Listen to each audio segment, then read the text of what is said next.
Siempre me sorprendo cuando voy a los lugares y me gusta. Hoy vi, cuando pasé por acá, 2 cuadras, un negocio que vendía algo muy genial, de lo más genial que vi últimamente, son unos cascos para bicicleta con formas como de personajes, como de Pokémon o algo. No sabía que existían, son muy buenos.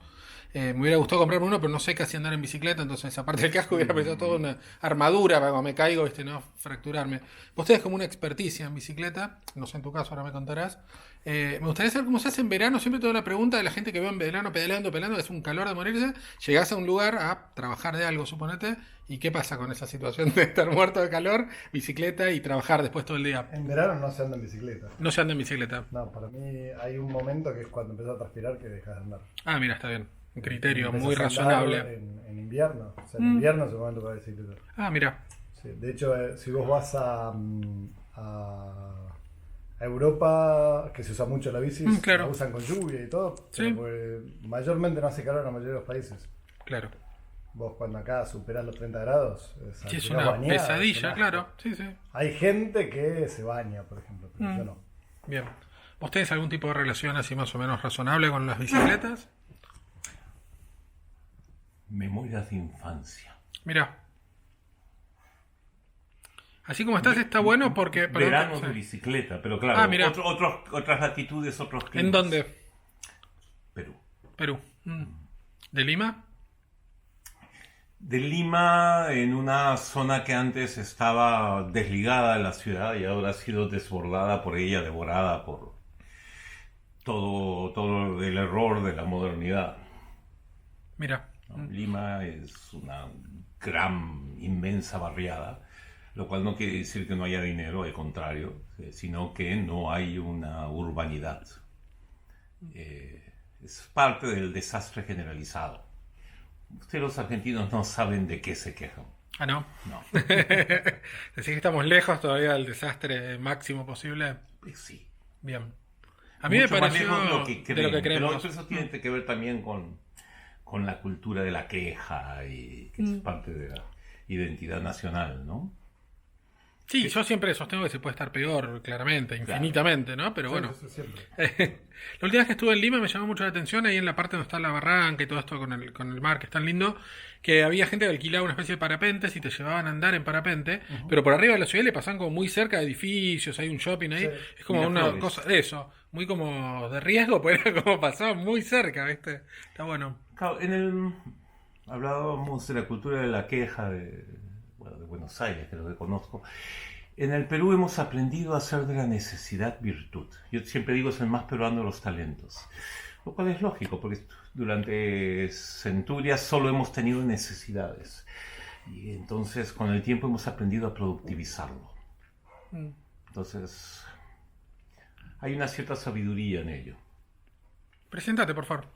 Yo soy Gustavo Buntings, chofer de Micromuseo, un proyecto museal alternativo que ahora está intentando dirigir sus rutas principales fuera del mundo del arte. Y por eso tal vez el vínculo entrañable con Martín Bonadeo, hay algunas estaciones compartidas, digamos, en nuestros derroteros distintos. Y bueno, técnicamente soy historiador, crítico de arte, curador, ese tipo de cosas, pero son definiciones de las que intento desligarme. ¿Hacia dónde está, ahora vamos con Martín, hacia dónde está yendo el proyecto, me contás, que se está tratando de desligar del arte y hacia dónde, qué es lo que ese micromuseo va a mostrar en el futuro? Bueno, la idea esencial es que el peor enemigo del arte, en términos actuales, obviamente, es el mundo del arte. Y que tal vez es necesario comprender que el gesto realmente crítico en un compromiso auténtico con el arte es salir del arte. Yo creo que una de las preguntas de más radical vigencia política, poética en el arte es cómo salir del arte. No tiene una respuesta, o por lo menos ninguna precisa. Y entonces en los últimos años nuestro quehacer tiene que ver con la exploración de vías alternas para parece escapatoria. Estamos buscando ¿cuál es la Punto de palabra? fuga. Una puerta de escape, una ruta de escape.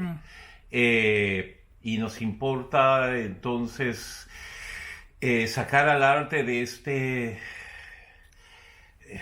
delirio de especulaciones en lo que se viene crecientemente transformando, no todo evidentemente, pero estoy hablando de las tendencias dominantes, y devolverlo a sus sentidos primeros, primarios, primordiales, por decirlo con palabras de una cierta teórica, tensionar las políticas de los significados con las poéticas de los significantes. Pero más que importante que eso, retornar al aspecto pasional, pulsional de lo artístico. Y eso muchas veces implica encontrar formas de producción simbólica que se articulen desde fuera de los espacios crecientemente colonizados por la especulación financiera, el mercado, etc. Ahora, sacar el arte del mundo del arte puede derivar en retos mayores, ¿no? Como sacar al arte del mundo mismo, que es exactamente lo que hemos intentado hacer con Martín Bonadeo en el proyecto Pachacutihuanca. Bien, preséntate. Mi nombre es Martín Bonadeo, soy artista plástico, estoy trabajando como artista desde hace casi 20 años y los últimos 5 estuvimos trabajando con Gustavo, por eso cuando estaba esta idea de que vengas me pareció interesante traerlo a Gustavo, porque siento como que se corrió el registro y es interesante tal vez ese corrimiento, ¿no? Y hablar de ese corrimiento de registro que pasó desde que, no sé, nos conocimos con Gustavo en el 2008. 7, 8. Sí. Y a partir de ahí empezó algo como muy interesante de salir un poquitito de la galería. O sea, si bien sigo mostrando en galerías y sigo haciendo cosas, los últimos años estuve como muy concentrado en un viaje y trabajar el viaje, el salir, me parece como más interesante que tal vez una de las cosas que figura mucho dentro del mundo del arte, que es tratar de entrar, ¿no? Tratar de estar adentro, ser parte. A mí me pasó como que subí muy rápido cuando entré. Yo empecé a hacer, la primera vez que mostré fue en el 2001 y en el 2004 estaba en Malva, ¿no? Que además tenía la suerte de que Malva existía. Claro. Malva no existía 4 años antes, ¿no? Es como que de pronto hizo un boom y subió todo de golpe. Y me interesa la idea de modular un poquitito la exposición, ¿no? No estar todo el tiempo... Perdón, y un lustro después estabas haciendo una retrospectiva de Estados Unidos. Sí. Sí, que eso también fue rápido y fue raro, ¿no? Y fue esta cosa de las redes de un, no sé, director de una galería estatal en Pittsburgh vio mi página web y me dijo, quiero que vengas a hacer una muestra de 10 instalaciones acá. Que fue... no Claro, sé. intenso. Sí, además al principio no le creía. Es como, ¿quién sos? Claro. No tiene cara, no existe.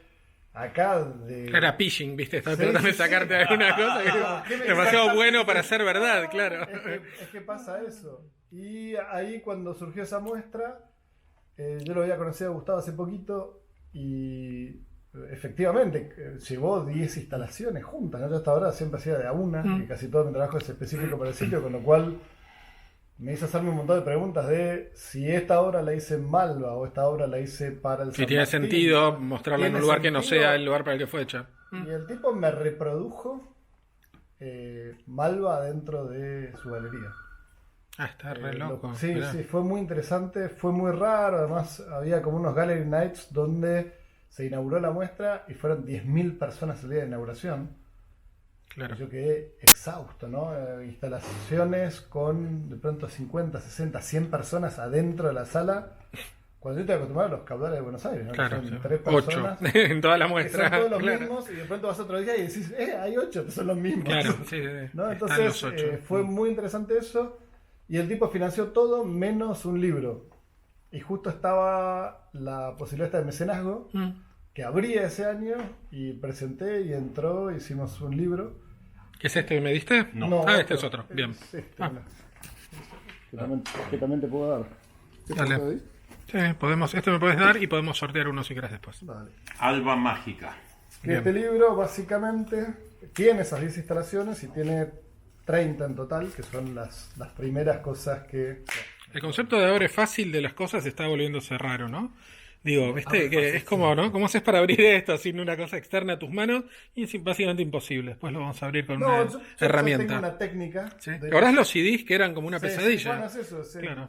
Lo que pasa es que eso también conserva papel blanco.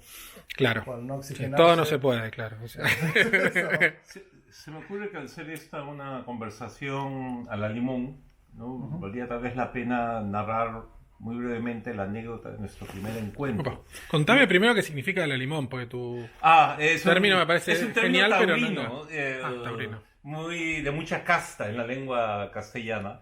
Era una antigua prueba de la lid en la fiesta brava, mediante la cual no una sino dos personas, dos toreros, sostenían un mismo capote y tenían que modular su Articular para que el toro no es se lo una llevara dan- puesto. Era una danza rítmica De supervivencia. en la que se te iba la vida. Claro. Exactamente. Está bueno. Que es un poco lo que hemos estado haciendo, ahora que lo pienso. A mí me había traído Telefónica a Buenos Aires para dirigir una clínica de obra, que es un formato en el cual se hace Telefónica en este caso hace una preselección de artífices, eran como 10, y cada uno tenía, no sé, 15 minutos para presentar lo que les parecía más relevante de su propia trayectoria. Ándale, sí. Y, Si querés con esto, tomás y- uno último. y el conductor de la clínica específica, en este caso yo, tenía así en frío como tú, ¿no? Que reaccionar durante otros 15 minutos. A lo que había escuchado como exposición. Sí, y luego se da una discusión con el artífice presentador, pero también con los otros 9 que formaban parte del Bien. grupo. Y él presentó en ese contexto una pieza que para mí es una de las obras... Bueno, en términos convencionales sería una de las obras maestras, ¿no? Yo diría una de las obras incisivas, decisivas para el cambio político-poético urgente que necesitamos en la sensibilidad artística de nuestros tiempos, que es la cinta de Mobius. Total. Está ahí Es justo, una mirá. pieza Y mágica. esto es cuando se mostró en Pittsburgh, que está lleno de gente, ¿no? Mirá. Es como- Sí, pero no es una pieza mágica, es una pieza mágico-religiosa, que efectivamente transforma sensibilidades y de esa manera vidas. Y cuando terminó la proyección y me correspondió a mí responder así en frío, lo primero que me nació decirle fue, usted está perdiendo, nos tratábamos de usted entonces, usted está perdiendo su vida en el mundo del arte. Usted es un hombre que busca a Dios. Y eso es lo que a mí cada vez me importa más en la producción simbólica, ¿no? Un cierto sentido de trascendencia que nos saque de la frivolidad, incluso la frivolización incluso política. Entiendo que por Dios hablas de algo que sea salir de la vulgaridad de lo que nos rodea, ¿no? Digo, Un retorno no a como la situación retorno a religiosa, sino como algo superior. Religioso en el sentido de que ciertas etimologías le dan al término, ¿no? Religar, religión supuestamente se discute, pero en fin, no vamos a entrar en eso ahora. La palabra religión supuestamente viene de religare, volver a juntar, lo que alguna vez estuvo unido y luego fue quebrado. Bien. Es decir, un sentido que articula la idea de comunión con la idea de comunidad. Y, como decía antes, volver a las preguntas primeras, primarias, primordiales. Yo sentí que el trabajo presentado por Martín en esa ocasión iba directamente al corazón de esa inquietud.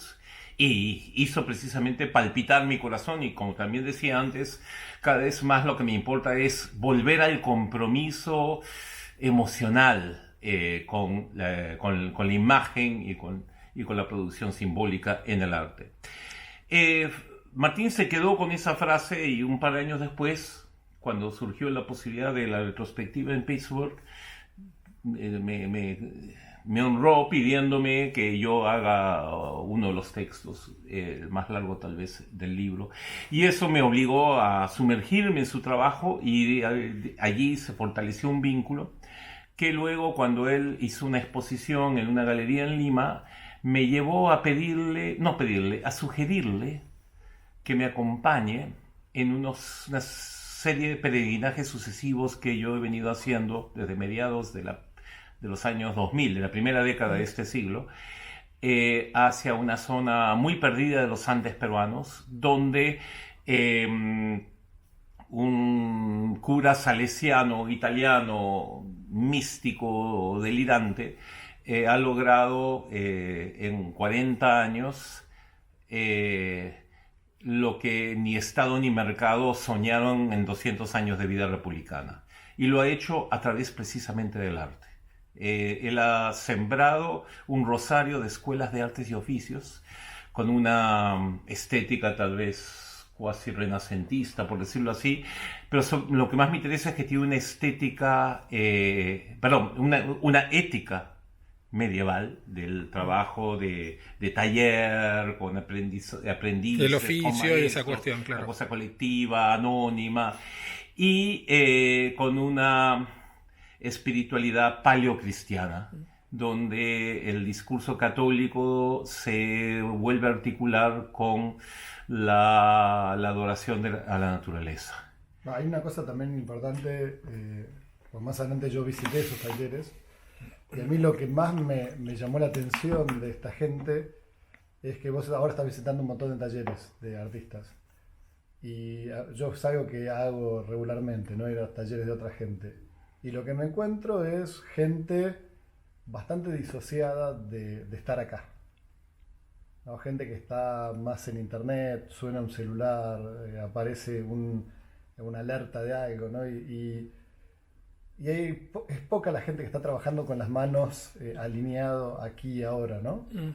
Que vuelvo sobre la idea esta que vos decías de religar de hace un ratito, ¿no? Y la religar, una de las cosas que circulaba por la banda de Moebius, y de hecho eso de ahí que es verde y azul, uno dice tierra, el otro dice cielo, es unir cielo y tierra, ¿no?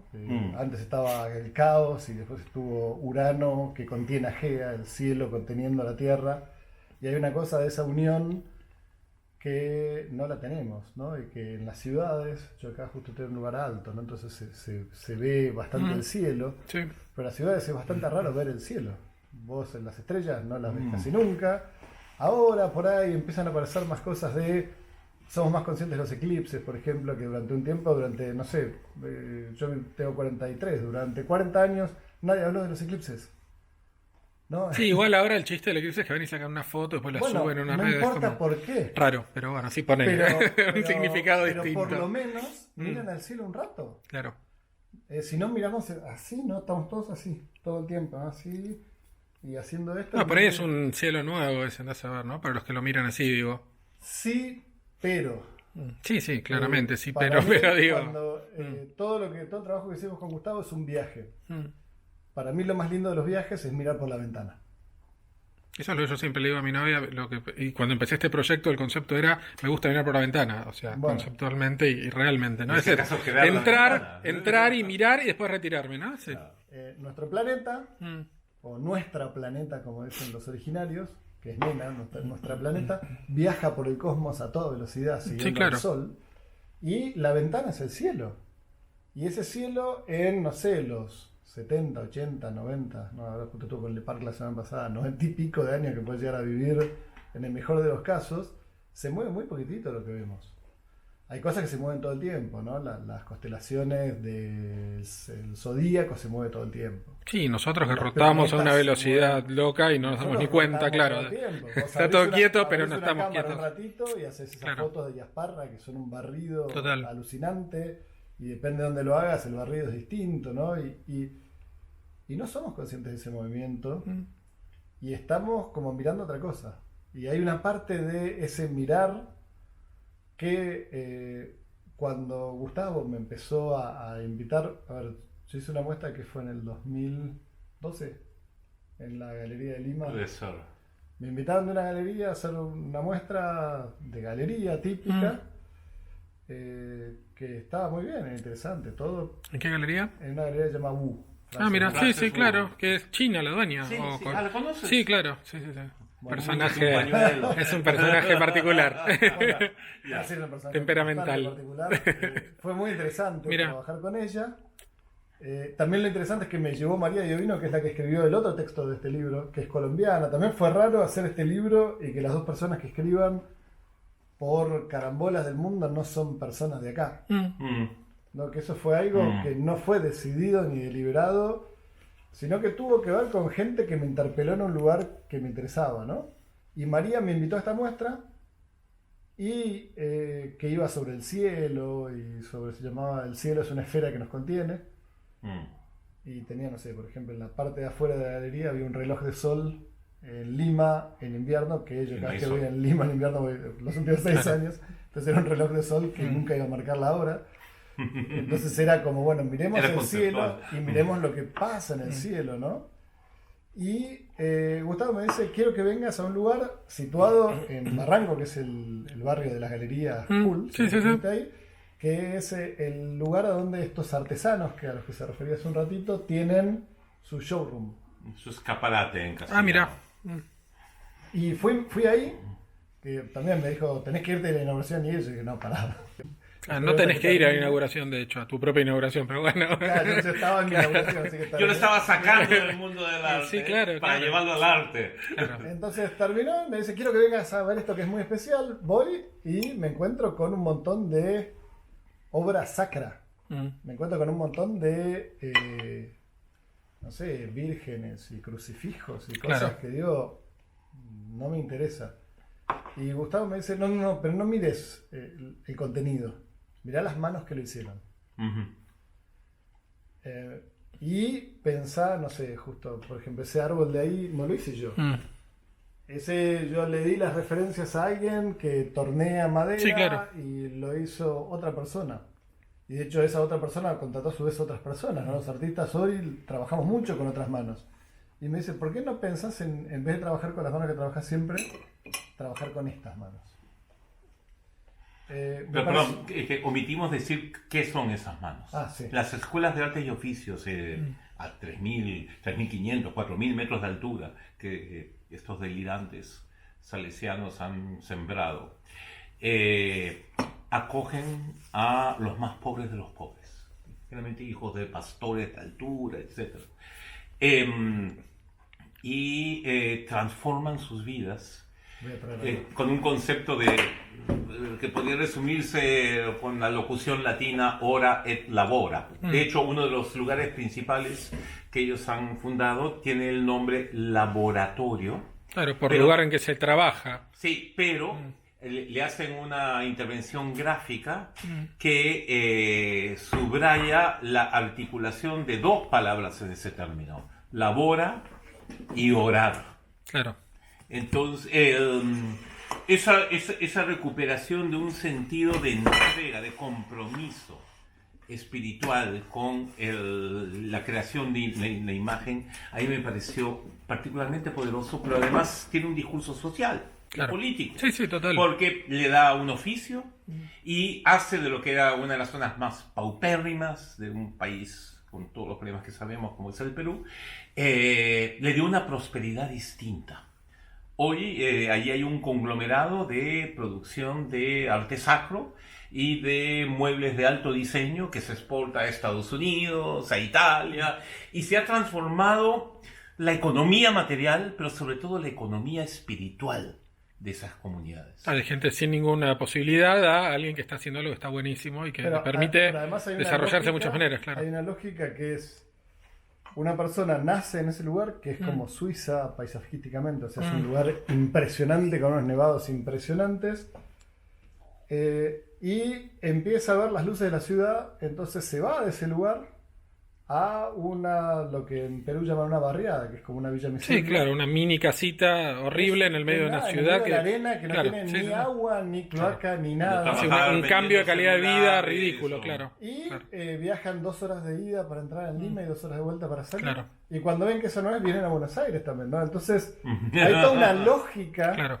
De que no, pues la luz de Buenos Aires De ir más de un lugar fuerte que es la el luz paraíso, femenina. eventualmente, a un lugar que es una cagada, Claro. como si fuera al revés, ¿no? La Hay una valoración. degradación de la Total, vida. total. Entonces los talleres Don Bosco, así se llaman. Sí, yo hice un primer año de colegio secundario acá en un Don Bosco, justo. Ah, así que- sí. Bueno, sí. pero esos Conozco un talleres poco de Don los Bosco, salesianos. el propósito esencial es lograr que esos muchachos puedan quedarse en su tierra y desarrollen un arraigo nuevo, una relación distinta pero antigua al mismo tiempo, que recuperen ese vínculo con la tierra. Hablábamos de cómo el arte de Martín es glorioso porque nos hace elevar la mirada a los cielos, pero es más glorioso aún, dialécticamente hablando, porque ese ascenso de la mirada es también un descenso hacia, ¿no? Hacia la tierra, del cielo al suelo. Pero no la tierra urbana, sino la tierra en un sentido casi cósmico, telúrico. Por eso me pareció que era tan coherente pedirle que me acompañe. Yo llevaba años yendo por esas zonas y me vinculé mucho con el trabajo de los talleres Don Bosco. Conocí al padre Hugo de Chensi, como lo pudo hacer él también, que bueno, ha muerto hace poco con más de 90 años de edad. Una foto. Y yo pensaba, el de los talleres Don Bosco, acá hay una lección política de primer orden. Vivimos un momento de ideologización terminal del arte, ¿no? Es decir, la ideología se ha vuelto una retórica muy útil para ciertas estrategias de inserción en instancias de poder en el mundo del arte, lo cual me parece una malversación simbólica que me agobia. Allí yo sentí que había un compromiso político mucho más real, porque era vital. Yo recorriendo esos espacios me dije, al margen de lo que podamos pensar de la calidad, entre comillas, de las imágenes específicas que producen, la verdadera obra es la transformación, Claro. la modificación de las vidas. Sí, de las claro, personas. claro. Me dije, he aquí un arte que sí transforma vidas. Entonces, mi preocupación durante años fue cómo puede Micromuseo apoyar a eso y cómo podemos también nosotros en Micromuseo nutrirnos de esa energía otra. Porque todo el tema de Micromuseo, y no voy a entrar en el detalle, tiene que ver con recuperar la tensión entre polis y poiesis, ¿no? Entre la política y la creación. Y bueno, cuando en nuestros sucesivos cruces que ya hemos narrado con Martín, pensé tal vez he aquí un hombre tan loco como yo o como el padre Hugo de Chensi Acá está que me quiera acompañar. el padre pintando, ¿no? Que Claro. además dice... Es yo- pintor. Es, Sí. es prolífico como vos. No, yo me pongo 2 horas y pinto 4 cuadros. Claro. ¿No? Él va con la espátula. Está con la espátula. Claro. Y Es tiene un unos- manchista italiano. Y tiene unos cuadros Maccaioli. espectaculares. Y también una cosa que me atrajo mucho del padre ahora después relatamos todo más o menos en orden, pero cuando lo conocimos, que yo después de ver su obra dije, quiero conocerlo, que tenía 90 y pico, ¿no? Ujú. Nos dijo que él financió gran parte de esa obra, que es impresionante, vendiendo obras de artistas. Le pedía a artistas que le den obra, él las Una remataba. especie de marchand solidario para un propósito Claro, que me dije, bueno, superior. ahí tiene Mirá. sentido el arte. Podríamos tener Damien Hirst ultramillonarios, no sé si es el sentido del arte. Ahora, hacer algo que tiene una plusvalía tremenda para darle a los que menos tienen, me parece como una operación simbólica mágica. Y él hacía eso, y le decía, además nos contaba, ¿te acuerdas que decía, dame un cuadro, ¿no?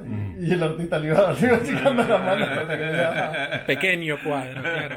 No, me suena, sin conocer nada de la historia más que lo que contaron, como muy contemporáneo, ¿no? Como realmente arte contemporáneo. Esta Es que es cosa de arte ir desde contemporáneo. otro lado Es que es arte a tratar de que el arte sirva para otra cosa, ¿no? No solo para que alguien gane plata o venda o Todo tal. ese proyecto parte de una pregunta que me ha venido agobiando mucho tiempo, incluso antes que conociera a Martín, ¿no? ¿Es posible un arte sacro en nuestros desangelados tiempos sin Dios?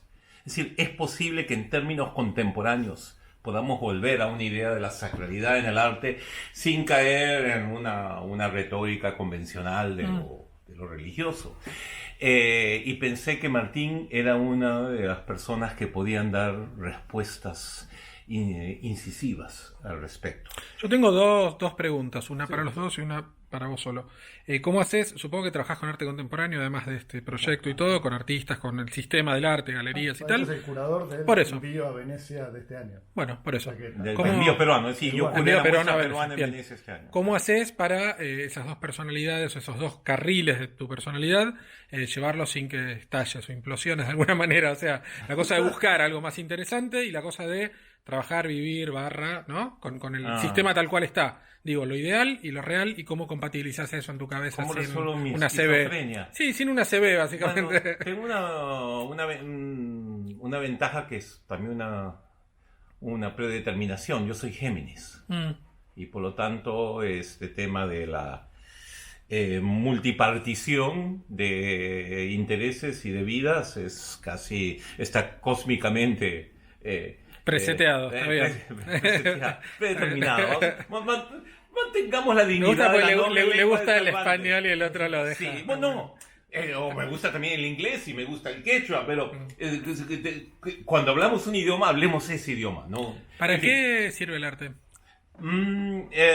ojalá para salvar vidas, es decir, no para salvar vidas. Al final, lo único que de veras importa, no. Una de las pocas cosas que todavía importan es la salvación de nuestra alma inmortal. Es decir, mi compromiso con el arte está absolutamente ligado a eso.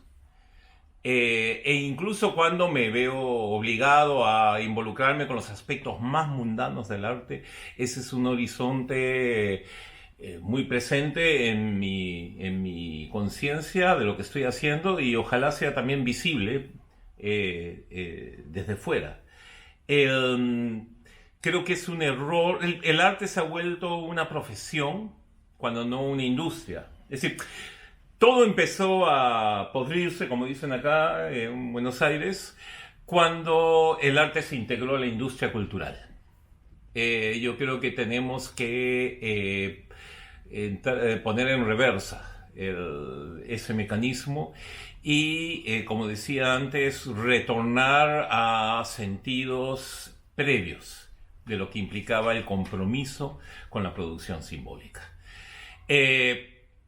Y respecto a tu pregunta original, es fácil hablar de la necesidad de salir del arte cuando uno está inmerso en ese mundo. Y la gente me pregunta por qué